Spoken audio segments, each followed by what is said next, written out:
Hi, Coach. So glad you found us on YouTube. Let me know if you have any questions. Make sure you leave a comment down below.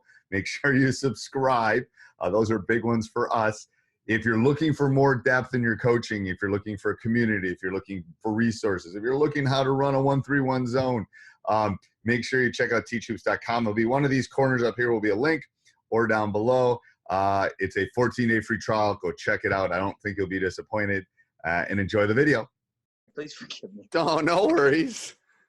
I don't know. I kept thinking for some reason. I told my wife, I said, "Yeah, I'm talking to Coach Collins at 1," and she goes, "What did she say?" She said, "Did you talk to Coach?" And I said, so I went and checked my email real quick, and you were like, "Hey, I hope nothing didn't happen." I was like, "Oh, dang."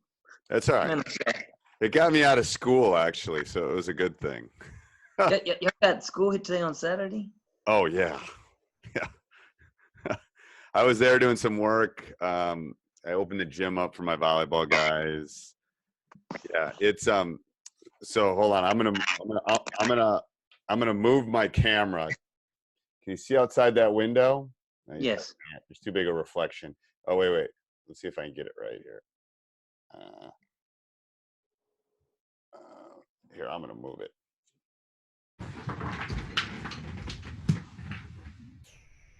What the hell? It's snowing. Sweetheart. Well, when we were stationed in the military, my wife used to tell me that was breakup weather. Yeah, that's my son's car right there. Do you want to see what it looks like in San Diego real quick? Yeah, let's see what it looks like in San Diego. I'll rub it in a little bit. Okay. In our backyard. Let me see if you can. Can you see or no? Oh, I can. Oh my God, there's palm trees. Yes. It's sunny and 75 here every single day of the year. My God. I'm telling you, that's why you got to run a clinic, because it's telling you people will be lining up to come to San Diego. So I met a guy at my last interview who's he won over 300 or 400 games in 15 years, and he's one of the city like oversees athletics for the city. And I talked after it was over. He gave me a call and told me I thought I did great, and asked could me and him sit down and talk. So I went by to see him, and he applied for a job because he's getting a bug back in, not for the one I'm interviewing for. Right. But after about we are supposed to be like a 5-minute conversation. We were there for about an hour and 15 minutes, and I said, "Would you ever be interested in maybe us, running a combined basketball clinic?" He said, "Yeah." He said, "There's nothing like that around here." And I said, "Well, Coach Collins from a gentleman I just met from Wisconsin would be interested in coming." And I said, "There's a guy named Coach Shavers from North Carolina who told me he would be interested in coming." Oh, yeah. I think pretty much when you say San Diego, people are like, "Hey." It's like Orlando. It's Orlando, San Diego, Hawaii. People will line up. Yep. Yeah. No, Vegas. People would say that to Vegas, too. Well, we've been watching. Well, my wife hadn't been watching. I've been watching the draft for the last 3 days. And she says, "Where's it at next year?" And I said, "It's in Vegas." She goes, "You might well go and just book the tickets today, and we'll just go down for NFL draft." I took my wife there for our 20th, and it was like, and I'm not a big gambler. I gamble. I like the craps table. But I'm not a big gambler. But it's relatively cheap, good food, things to do. Easy to get in and out. Yeah. As long as you can deal with the obnoxious people that are drinking too much, We are part of the obnoxious people, I would guess. Teasing. That's all right. Well, then you'd love Wisconsin. I'll have to get you to Wisconsin then, because beer and brats. It's beer and brats. Me and my dad went. We used to go to Wrigley, and Comiskey, and then to not Miller Park, but what used to be County Stadium? It's Miller Park. Look at this. This is my dad's 80. Oh gosh, sorry, Dad. 86. He's listening. I don't know. Tell me how old you are. I know Mom was born in 38. I don't remember. 33. I don't know. Anyway, he's old, so if he's listening, he'll laugh. And he was a Cubs fan, and then we got cable TV because of the Cubs. I remember that. And I never thought we'd see a World Series I never thought we'd win the World Series, to be honest. Well, we went every year from probably 82, 83 to when I graduated from high school, and we'd go to Old Milwaukee Stadium, which was County Stadium, right? Yep. And then we would go and we would tour every brewery that was in the city. Because my dad enjoys breweries. Yeah. So we've been to Wisconsin, I think 3 or 4 times when I was younger. But they had a steak place where you make your own steaks. Why in the hell we would go pay money to make our own steaks? I have no idea. But I can remember that steak place we went to there in Milwaukee. Right. And then Wrigley's my favorite stadium. Oh, Wrigley's the best. Wrigley's like Fenway. We've talked about going to Fenway, but we've never been. Oh yeah, Boston's a great city. It's really a walkable city. That's too. If you like history at all, it's awesome. But it's a very walkable. I love Boston. And ever since they did the big dig, it's really nice because the traffic's not quite as bad as it used to be. Mm. All right, so tell me what's happening with this interview now. So I interviewed. My dog is coming over to check out what the heck is going on. Hold on 1 second. I'm gonna close my door. Hold on. Yeah. Okay. But they're not bothering me though. If she walks across that screen, okay.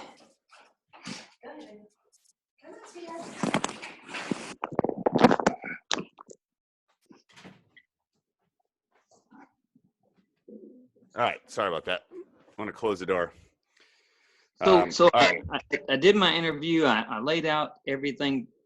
Honestly, they read everything. The other school didn't read anything I gave to them. They read everything. They had the former girls coach from the year past, and now she's an assistant principal there. The head football coach who's the athletic director. And then this gentleman from the district I had never met before, but I later found out he's, one of the winningest guys in the city.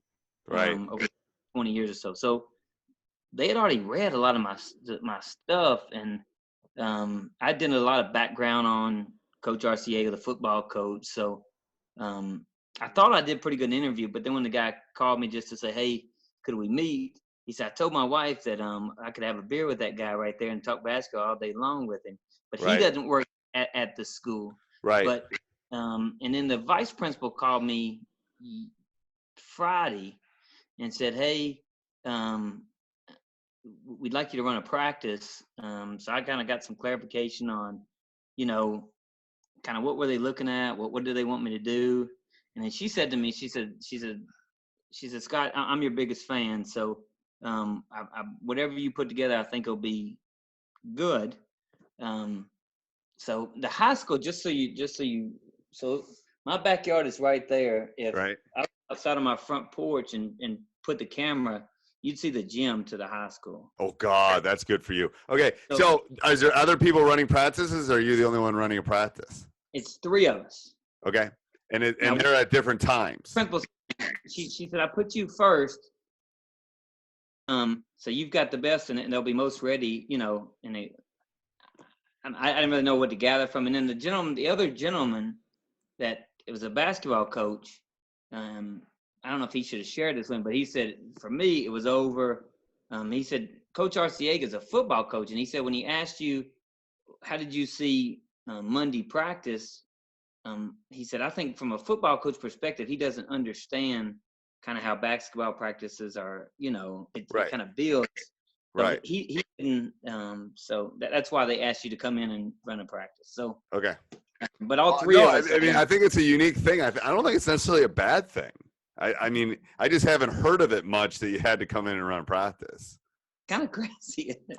It is a little. I mean, that's why I was like, well, good job on the second interview, but okay. So I printed off your thing. So before I look at, because I already looked at it. So what's your thoughts on what do they want you? What do you think they're looking for, and what do you want to get out of it? Well, the kids that'll be practicing are 10 returning guys who played varsity last year. And that's legal. I guess. I guess you're not the coach yet. Yeah, you're not the coach yet. So I guess it would be legal, wouldn't it? I never thought of that. So Okay. my thought was, I'd get them at center court. I do a thought for the day every day. This thought for the day I kind of took because the one thing they were very, very impressed is how prepared I was. And I think, that thought for the day really touches on preparation. That's what the Patriots use. That's the only sign they have in their locker room of, and I always ask the kids, give me some feedback on what do you think the thought for the day. And we talked for about 2 minutes. And then I was going to introduce myself, just talk about 3 quick things very quickly, that only thing we have control over, because they haven't had a winning season in over a decade. So do you know these kids?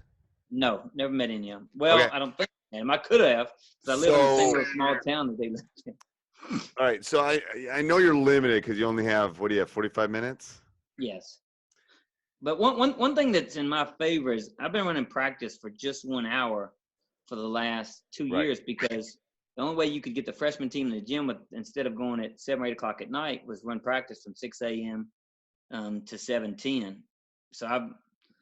So I tried to come off of, it being energetic, it being quick and moving. The things I asked of her was, could I have somebody run the clock for me? Because I told her that I always use the clock for everything we do, to keep us on. And then I told her I would need, I asked her, would she be able to help passing? Because when we run the 120 in 4 minutes, and that's a cow drill, and I probably a lot of people do it. It's just, you got 4 coaches or 4 managers. They pass, you pass back. They're sprinting up the court. It's basically getting conditioned, getting as many laps as you can. So trying to make 120 laps in a minute. So let's go back to so here's what I think. Do you think the boys are going to have input? So what she told me is that the boys would have input, but the decision is ultimately hers. Yes. Okay. So that's good. So the second part is, then I would make your introduction much shorter. Like, here's who I am, blah, blah, blah. This is going to be a lot of fun. But I would try to, if you could learn all 10 names. Are you good at names? So, yeah, I have them already. So what I'm saying is, hey, because they want to see you coaching, because it's your classroom. So I'm convinced the sweetest name in the world is your own name. Sure. So when someone says Steve, I turn, and someone says Dad or Coach, I also turn. But it's one of those things that you resonate, and I think that would resonate with the boys real quickly. Like, man, in 40 minutes, you learned my name and already helped me with something. So I think I already know, because I watched anything I could find on a huddle of them. Okay.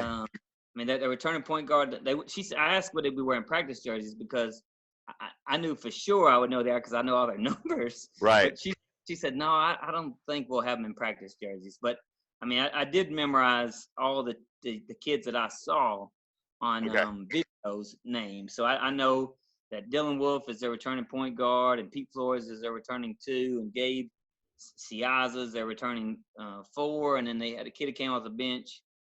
Andrew Gass is Ralph Romero is one of those tiny kids. So I think I'll be able to pick them out real quick. You'll know it fast then. That's good. So that's what I'm saying. I think in that thing, even if before introductions, or even before you get going at 12:55, if you can get around and like shake hands and say, hey, I'm Coach, yada, yada, yada, that would be a great thing. Don't you think? Yeah, for sure. I think it sets the precedence of how prepared you are and how much you care about getting the job. Right. Yeah. Okay, so let's walk through this. So that's kind of the introduction. Your goal starts today. I like that. Yeah. And Division 5, it's actually possible. What Division 5 means, and the kids don't need to know this, but it's the worst teams in the state. Right. So California does a power ranking system. They have open division, which probably the Sierra Canyons of the world are, in Chino Hills. And then, but on your last 3 years' records, so it has none of the school size. It's just based on how competitive you were. So, you're talking about probably the 150 worst basketball schools in the state. Right. And then if you win, you move up, right? Not the same year. The following year, you'd move up. Okay. To the next division. Okay. So I was watching some of your drills, zigzag dribbling. I like that you do one-on-one. That's the exact same thing. Yep. But I'm going to add what you did of the guy being 2 steps behind. So I just did zigzag both sides. Yep, and I do zigzag. So here's a great one that I think you want to emphasize. Zigzag, whatever. It doesn't happen that often. But what I try to do is get more one thing kind of integrated. So what I tell the dribbler is try to go by the defender. Yep. And then if they get by them, I call help. If they call help, then they have to the dribble automatically has to stop. You know what I'm saying? So they're zigzagging down. And then because in a real game, what's the ball handler trying to do? The ball handler is trying to get past the defender, right? And the defender's trying to move them back and forth and slow them. So what we do is, this doesn't happen in a real game, but if you get beat off the dribble in a real game, you better call help. Like, I need my other 4 teammates to help me. And what that does is it stops the dribbler at that point, lets the defender catch back up. And I don't know. I like it as a communication tool too. And I like it live. Now, that might be too much for a 45-minute practice, but it's just something to think about. Now, you said something. You like to get your head equal to their waist. Is that what you said? Or head below their shoulders? Below their shoulders. And then, I've worked on with my kids always of, tracing the ball and in one hand in the passing lanes. That's the same thing that. Yes. And the thing is, I like it to not be predictable.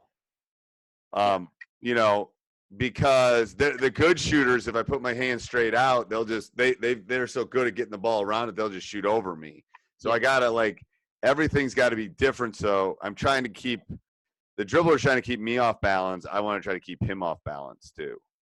Yep. Yeah.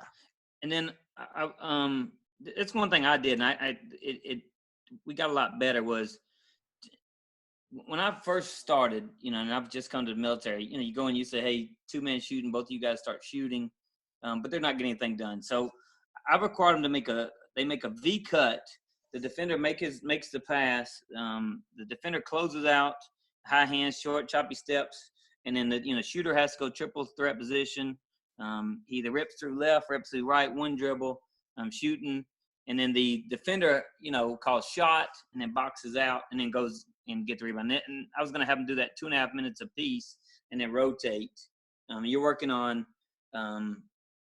closeouts, boxing out, high hands, short choppy steps, triple threat position, ripping through, one dribble, and then they're moving. And they're now, are you giving them a copy of this?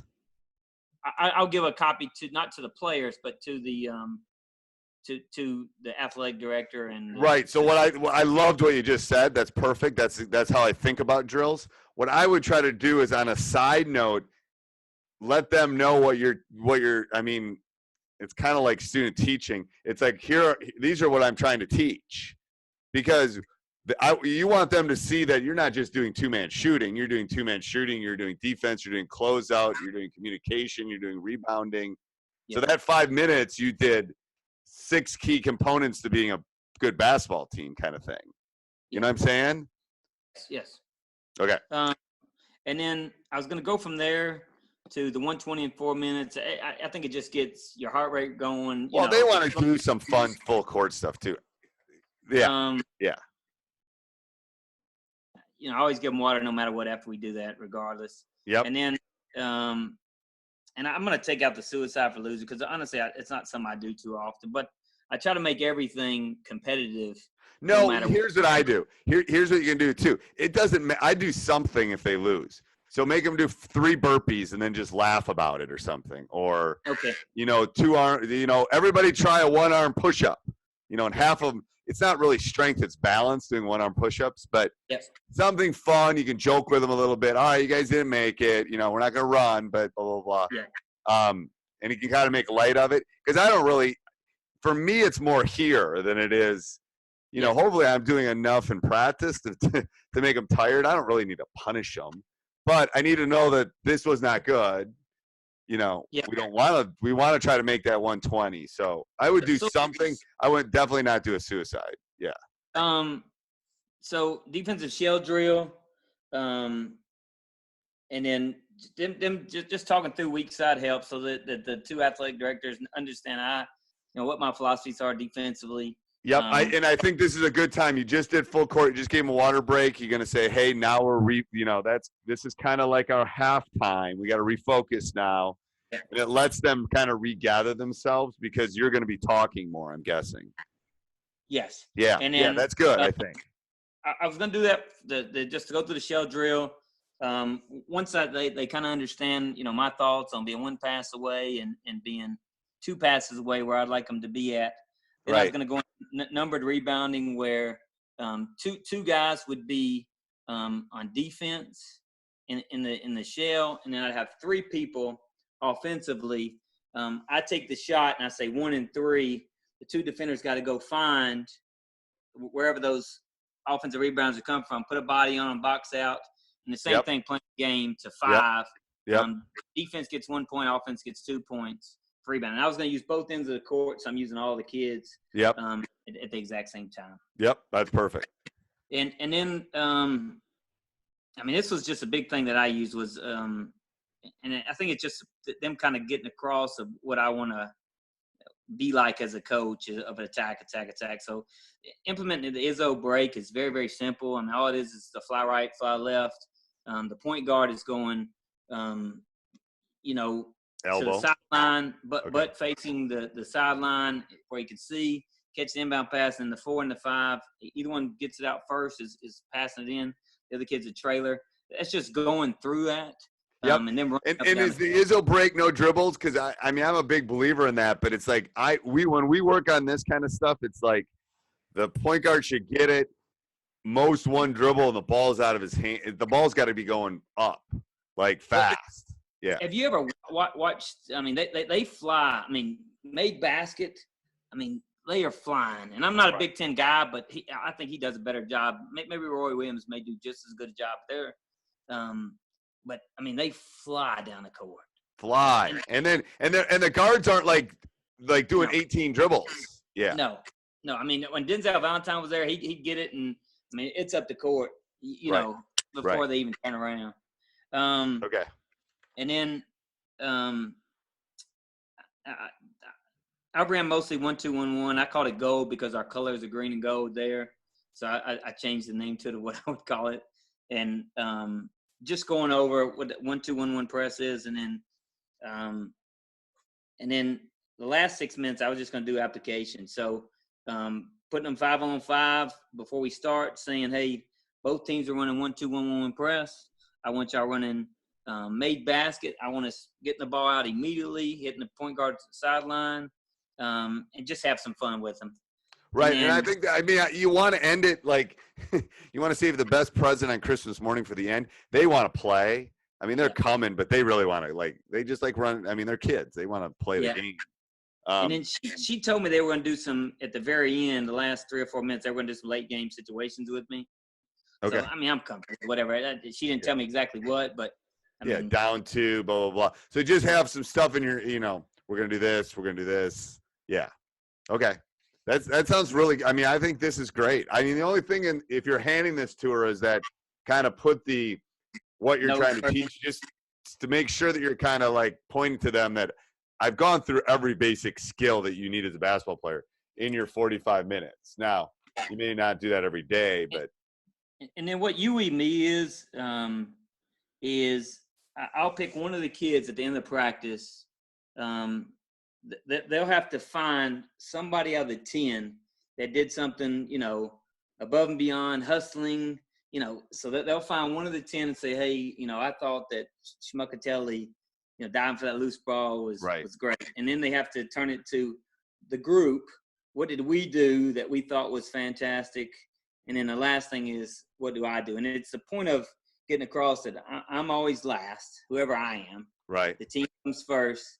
And, me pointing out good thing. It has to be positive, nothing negative.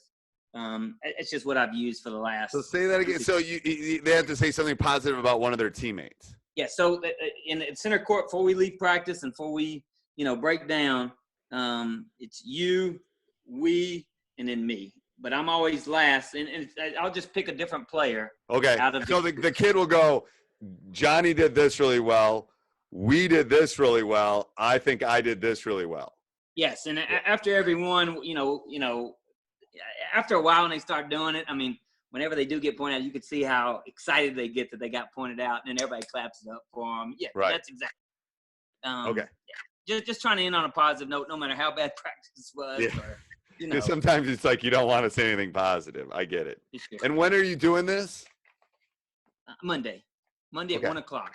Okay.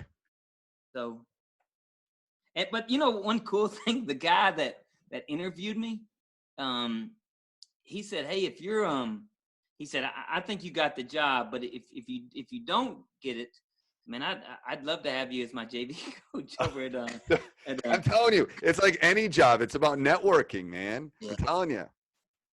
Well, and that's been the hard part is that I don't know anybody from here. I mean, and right. You're going there and selling yourself, but hell, I've got no background. I mean, I've coached 2 years of freshman basketball. I'm probably like, who the hell does this guy think he is interviewing for a varsity job? So, but the first one, what I found out later on is the guy that got the job was a star player at the high school.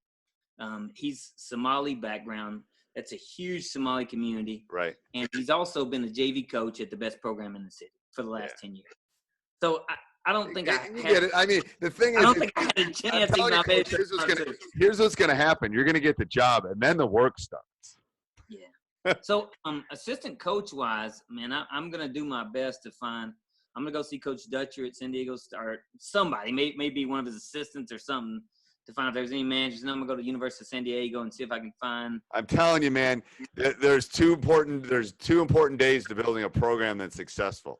The day you pick your team and the day you pick your assistant coaches. I've basically, in 30 years, have had 2 staffs. Well, basically 2 staffs. I even think the coaches is more important because, I was a command sergeant major for about 11 years in the military. So you have 6, 7 first sergeants in your organizations, which runs 200 people companies.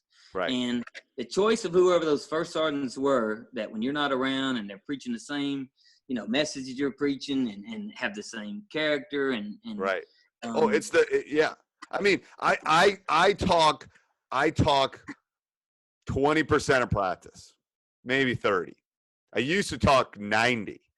Like, I mean, we're going through my offense. My assistant coach is running it. I don't need to do it. I mean, we're all one voice. It doesn't matter. I'll jump in if I got to say something, but that's the thing is you got to find people you trust. You know that from being in the military. And if I can find them, I'll give one of them offense, one of them defense, give them drills every day that they're responsible for. Right. I mean, guys you can trust and guys that don't necessarily want your job.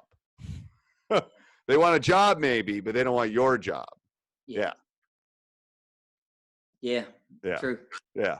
It's a fine line because you want them to want a job, but you don't want them to want your job, But if they're good guys, I mean, yes. Like, in my last, they won't leave if they're good guys and you're having fun. They won't leave.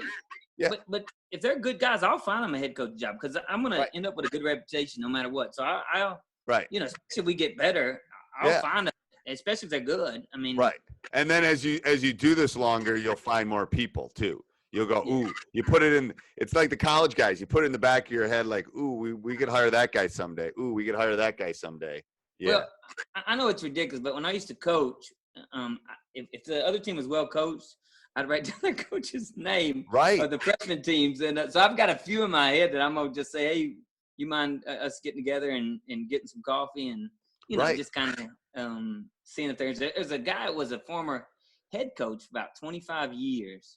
And he's retired, but I guess he's got the book because he coached freshman ball last year. I'm telling you, my first hire, when I was a young pup, I hired a former head as my JV, and that was because he knew all the things that I thought I knew, but I didn't really know.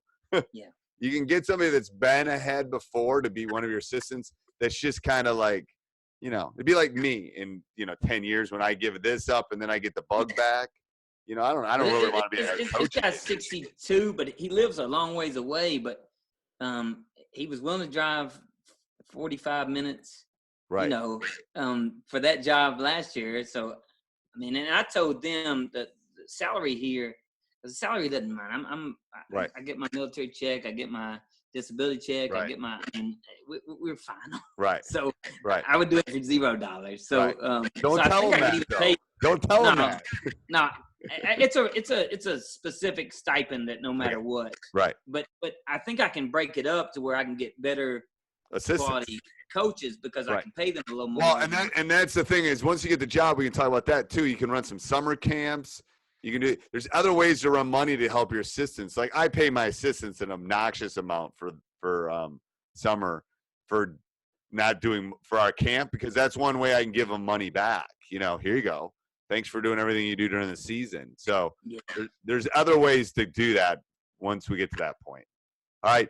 If I'm around tomorrow evening, so if you have any other, if you get stuck or have any other questions, let me know or shoot me an email and I'll get back to you. Oh man, I just want to tell you, man, I appreciate you and thanks. No problem. So much. I called my dad and he's like, and I know are we on the YouTube channel or anything like now or no? Okay. I know you've been drinking some beer. Hey, Coach, hope you like that video. If you're looking for more videos just like that, check out teachhoops.com up above or down below in the show notes. I do not think you'll be disappointed. One-on-one calls, office hours, you name it, it's there for you. Learn from me. Let me help you become a better coach.